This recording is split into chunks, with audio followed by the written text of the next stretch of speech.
Today we'll talk about Africa, once seen by Europe as the antithesis of civilization, the heart of darkness, in the words of a certain Joseph Conrad. Centuries later, Africa remains ignored. It makes news for its conflicts, poverty and exoticism. For the longest time, the world saw it as a lost cause. Then one country saw opportunity and thus began a new race for Africa, not very different from the scramble of the 19th century when colonial Britain and France wanted raw materials, slaves and geopolitical influence. Now in the 21st century, global powers are in more or less the same race. China, the United States, India, the European Union, Japan, Israel, Canada, all of these countries are in the race for Africa.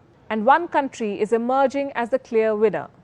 Hello and welcome to Gravitas Plus. I'm Palki Sharma Upadhyay, and this is Africa, a continent of 54 sovereign states, 17% of the world's population, 9.6% of the global oil output, 90% of the world's platinum supply, 90% of the world's cobalt supply, half of the world's gold supply, two-thirds of the world's manganese, 35% of the world's uranium, 75% of the world's coltan, and 54 votes in the United Nations General Assembly. This is what makes Africa so attractive and makes the continent a battleground for global powers. There are numerous fronts: investment and infrastructure, military power, diplomacy, soft power, trade, geopolitics. Every country has its own interest in Africa. In 2016, Israel began its scramble for the continent. Benjamin Netanyahu became the first Israeli Prime Minister to visit Africa in 50 years. What did he want? Votes in favor of Israel and against Palestine in the United Nations resolutions. Africa and Israel share similar histories, he said. Israel went on to sponsor solar, water and agricultural technologies. In the same year, 2016, Senegal co-sponsored a UN resolution. It condemned the construction of illegal Jewish settlements in the West Bank. What did Israel do? It cancelled the Mashav drip irrigation project. And this is just one example. Here's another one. The European Union has pledged more than $54 billion in sustainable investment for Africa. What does the EU want? Access to the African market of 1.3 billion people.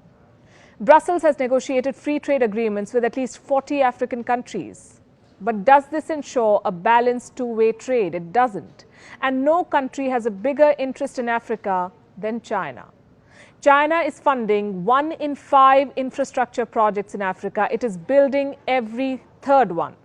Africa has an infrastructure deficit and China has a signed checkbook. Starting 2005, China has invested at least $2 trillion in Africa. It built 6,200 kilometers of railways, including the continent's longest railway line connecting Ethiopia and Djibouti.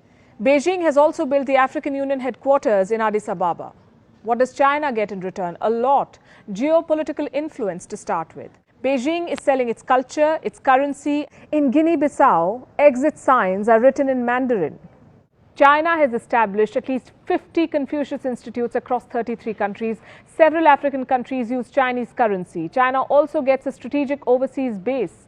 In 2017, China built its first overseas base at the Horn of Africa, Djibouti to be specific.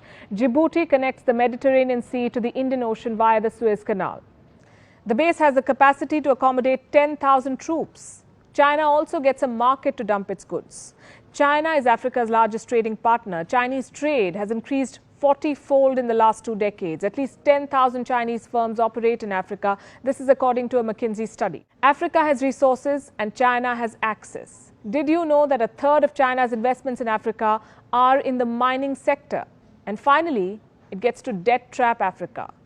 But here's the thing, China is not the only country investing in this continent. It's not even the biggest. The United States is Africa's largest investor. It accounts for $54 billion of FDI stock. There are 600 American companies operating in South Africa alone. And this, even after the US president called Africa this. For the longest time, Africa was nothing but a war zone for Washington. It has over 7,000 troops deployed in the continent. They are spread across some 13 African countries, including Burkina Faso, Cameroon, Central African Republic, Chad, Democratic Republic of Congo, Kenya, Libya, Mali, Mauritania, Niger, South Sudan, Somalia, and Tunisia. For the US, Africa was a continent for counter-terrorism operations. What happened then? Why is the US suddenly interested in Africa? The answer is this. For the US, Africa is now a new front to take on China, and Washington is now fighting it out for power and influence. An article on the US State Department website reads, and I quote, "Africa is the continent of the future. Thus, we need to make the most of its potential. By 2050, its population will more than double to 2.2 billion people, with over 60% under the age of 25. Where is Africa's interest in all of this? Also, what about India? What role does India play in this continent? New Delhi's ties with Africa date back to the time of Mahatma Gandhi. India was part of the Bandung Project of 1955. New Delhi supported Africa's anti-colonial struggles. It supported the liberalization movements in Ghana, Algeria, Tunisia, Morocco, Angola, Mozambique, Guinea-Bissau. India also raised the issue of racism in South Africa. It will be unfair to say, though, that India's newfound interest in Africa has nothing to do with China. In 2018, Indian Prime Minister Narendra Modi toured key African states just ahead of Chinese President Xi Jinping's visit. In 2018, India decided to open 18 new embassies in Africa.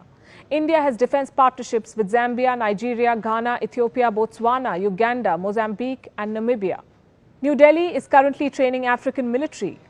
Indian company Airtel is a dominant telecom firm in Africa. New Delhi is offering 50,000 scholarships to African students. Despite everything, India is far behind China in the race for Africa. China's Belt and Road Initiative has sealed its hold on Africa. If in the 1900s Africa was colonized with force, in 2020 it is being trapped by loans. China accounts for 14% of sub-Saharan debt. In Kenya, the volume of Chinese loans is 6 times that of France, which is the country's second largest creditor. And Sri Lanka can tell you what happens when Chinese loans are not repaid. China is looking to capture Africa. It has a strong diaspora, it is spending big money, it is selling its movies, culture and currency. China extracts raw materials, it manufactures products with them and sells them back to this continent. Does this remind you of something? What did the British do in India?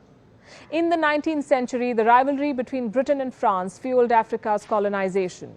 In the 21st century, the trade war between the United States and China is hastening the same.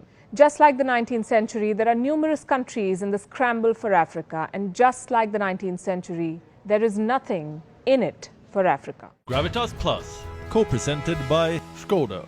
Simply clever.